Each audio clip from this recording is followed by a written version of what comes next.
Also put forwarded 7 stages of this client counselor relationship.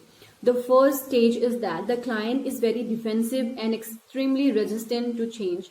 So when the client, for as an example, let's say when the client come to a therapist, he won't be comfortable to directly express his feelings or what the problem he is going through. So it means that the client is defensive towards himself and extremely resistant or to change, or he doesn't want to say or express what he's feeling currently. The second stage is that the client becomes slightly less rigid and will talk about external events or other people. So in the next stage, the counselor tries to calm him down and talk more, so he can prompt more information from him. Like here the client become less rigid and talk about external events and other people like their family, friends, or what is going around with him. The third stage is that the client talks about himself, herself, but as an object and avoid discussion of present event. So here it's the client talk about himself and herself as an object. So he avoid discussing what the present scenario is going on with him. Stage 4. The client begins to talk about deeper feelings and develop a relationship with the counselor. Yes. So in stage 4, the client slightly try to opens up and express what express his deeper feelings and develop a relationship with the counselor. Stage 5. The client can express present emotion and is beginning to rely more on his own decision making abilities and increasingly accepts more responsibility of his or her action. Okay. In stage 5, the client express his present emotion. Now he is more comfortable with the therapist, so he like being sharing his own emotions, like what he is going on with him, and beginning to rely more on his decision making and take responsibility for his action. Stage 6. The client shows rapid growth towards congruence and begin to develop unconditional positive regard for others. This stage signals the end of the need for formal therapy. Okay. Now in stage 6, the client shows more rapid growth towards congruence. So congruence means genuine and authenticness, and develop unconditional positive regard for others. So in stage 7, the client is a fully functioning, self-actualizing individual who is empathetic and shows unconditional positive regard for others. This individual can relate their previous therapy to the present day real life situation. So after proceeding from the sixth stage, the second stage is that the client becomes fully functioning, self-actualized person, and he imbibed the qualities of empathy and unconditional positive regard for the other people. So it should also be remembered that the client will flow backwards and forwards. So he would move to and fro along this continuum and will not automatically progress along as though they are discrete steps. So we can see that these are the change that has occurred to him after following these 7 steps. So what promote this kind of change? So Roger believed that for a person to grow, they need to surround themselves with an environment that is accepting, genuine, and empathetic. So in order to person to grow better as a human being, they should surround themselves with positive things, positive environment by accepting, genuine and empathetic.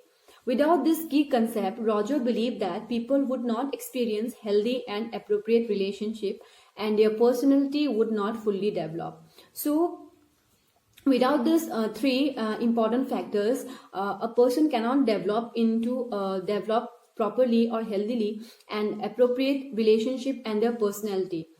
When counselors are caring, respectful, accepting, supportive, and understanding, clients have the freedom to explore the areas of their life that were either denied to awareness or distorted.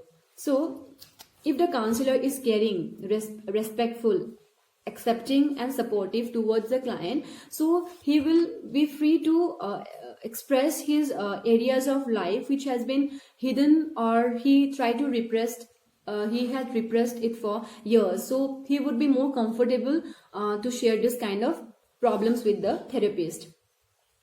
Roger also believed that everyone can achieve their goal and wishes in their life. If and when this goal are met, a person he can reach self-actualization. So, like everybody, everybody have their goals, wishes, and desires in their life. So, when the person's goal is met with what he is now, so he can reach self-actualization. So self-actualization occurs when the idea of who a person hopes to be matches who they are truly. People who reach self-actualization are considered as fully functioning person.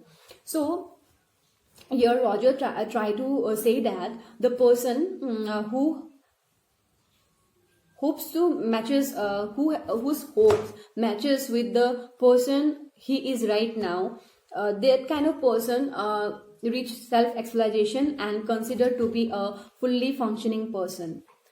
Researchers shows that the attitude of a counselor rather than their knowledge, theory or technique can facilitate personality change in the client. So there are certain characteristics of fully functioning person.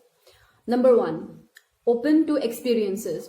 These include positive and negative experiences.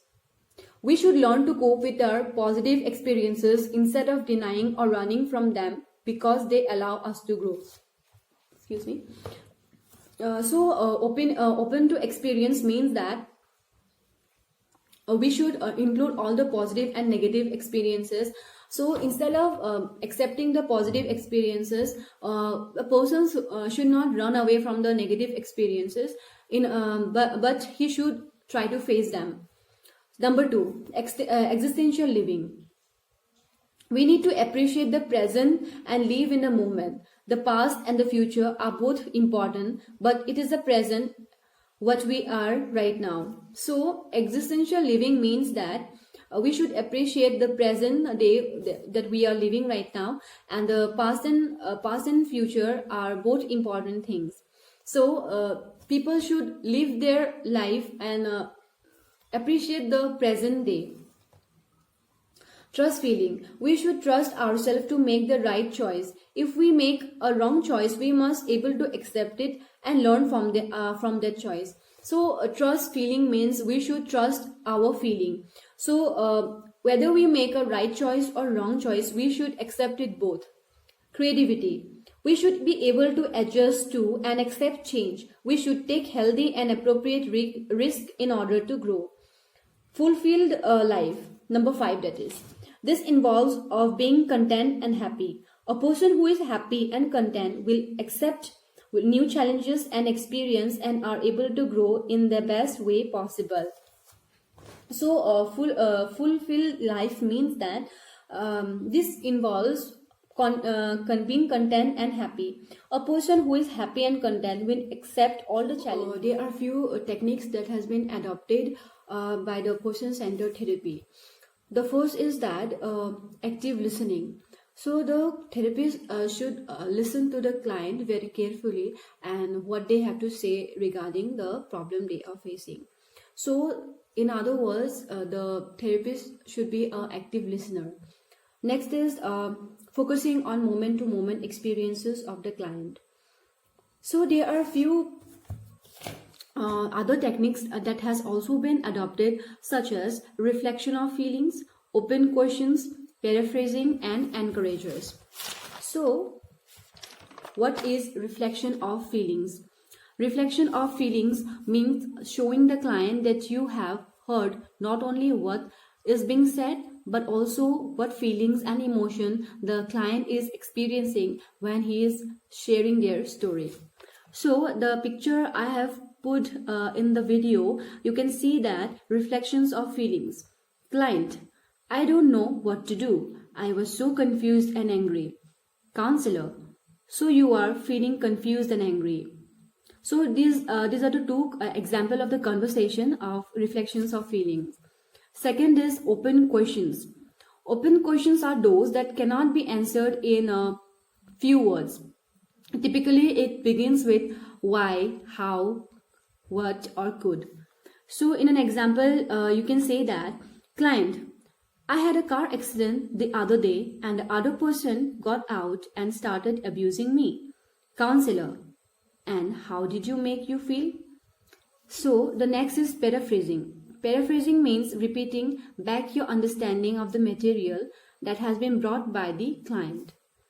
So in this example, you can see that client, I have been feeling depressed for last 2 months since I broke up with my partner. I am having trouble sleeping and can't concentrate at work. Counselor, so the feeling of depression is impacting on your everyday life. Last one is encourager. Encourager means motivating or encouraging the client. So the client, it makes me feel like angry. I don't know what to do. The counselor, So I gave you certain example of these few techniques that was been adopted by the person-centered therapy. Lastly, I would like to say that, or I would like to discuss the client's experience in a therapy. So when the client comes to a therapy, they are usually in a state of distress, feeling powerless, indecisive, and helpless. The therapeutic relationship offers them an opportunity to express the fear, anxiety, guilt, anger, or shame that they have been not able to accept within themselves.